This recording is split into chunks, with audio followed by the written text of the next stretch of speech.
Hey, what is happening there, everyone?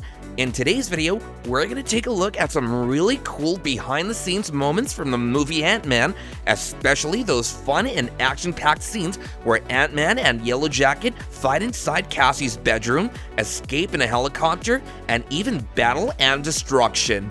We'll explore how these scenes were actually made using a mix of practical effects, CGI, and some amazing camera tricks.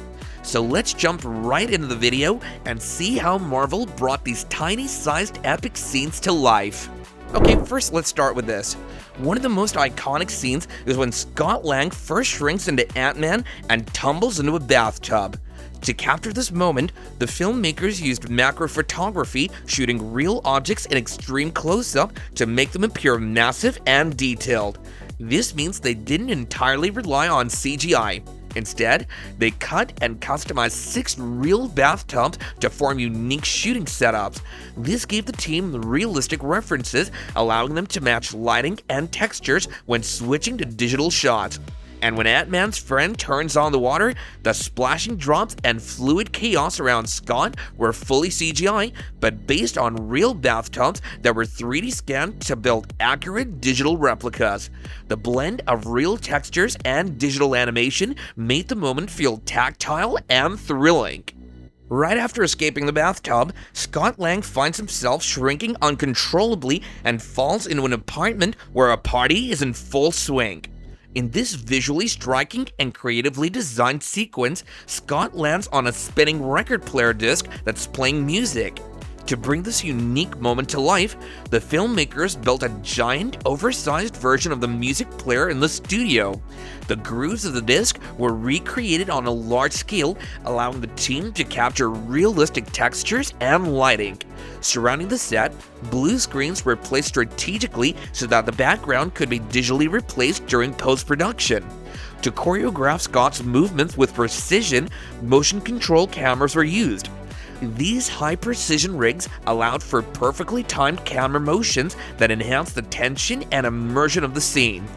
In the shots where Ant-Man runs between the dancing crowd under the partygoers' feet, the character was created entirely with CGI.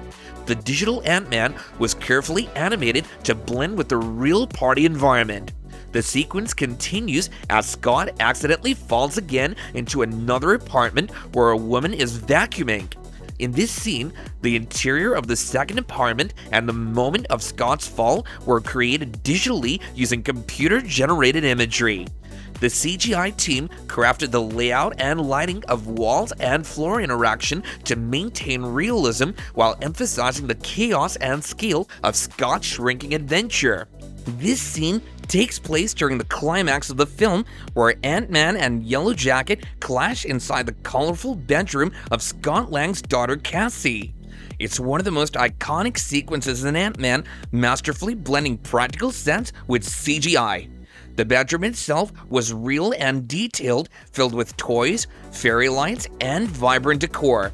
To bring the tiny bathroom in the movie to life, the filmmakers used CGI to create miniature versions of Ant-Man and Yellowjacket, along with effects like the toy train derailment and explosive impacts. Instead of using macro photography, the team digitally simulated the camera movements to feel grounded and dynamic, making the audience feel as if they'd shrunk with the characters. When the toy train derails or toy cars explode, those effects weren't purely digital. Miniature pyrotechnics were used on small-scale models, and the destruction was captured using high-speed cameras. This allowed every particle of debris and spark to look weighty and realistic despite the tiny size of the environment.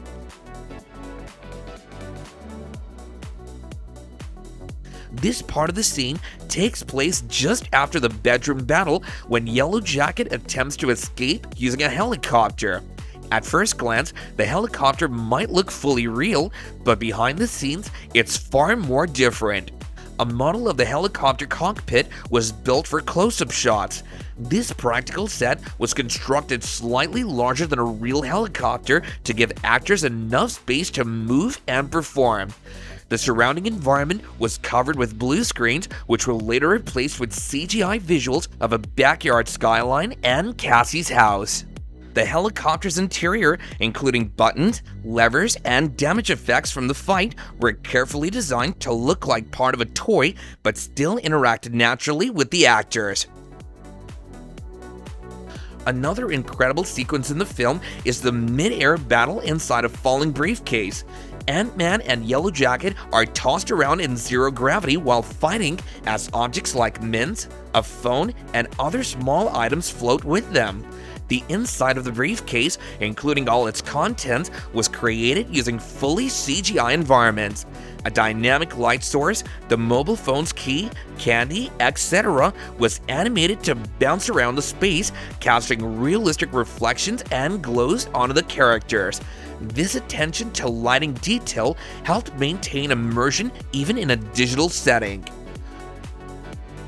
One of the biggest practical effects in the film is when a tank crashes through Peña technologies. Surprisingly, this film relied on a detailed miniature model of the building and a dummy tank painted with blue screen elements. The destruction, the walls crumbling, debris flying, was a blend of physical breakage and CGI, where the tank's movement and the falling rubble were enhanced digitally. Actors were shot separately on real locations, reacting as if the chaos was happening around them, syncing perfectly with the final visuals. During the scene, the people inside of the lab seen running around were actually directed to do so ahead of time. Watching it though, it really looks like they're seriously in trouble. As the intense helicopter fight unfolds, both Ant-Man and Yellow Jacket crash land straight into a suburban family's backyard swimming pool, a humorous yet action-packed moment. But what seems like a spontaneous splash on screen was a marvel of CGI wizardry. When Yellow Jacket rises from the pool, his entire suit isn't real, it's pure CGI built from scratch. The VFX team created a complex honeycomb texture on the armor using custom shaders and lighting tricks that made the suit appear wet, heavy, and battle-worn. To simulate the water dripping from Yellow Jacket's suit, digital artists used advanced CGI fluid simulations. Every droplet sliding down his armor was carefully animated using Houdini software with custom microsolvers to mimic the natural flow of water on a metallic surface.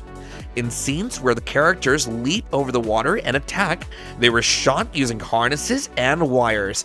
The sequence also showcased the constant size shifting of Ant-Man and Yellow Jacket shrinking and growing in rapid succession.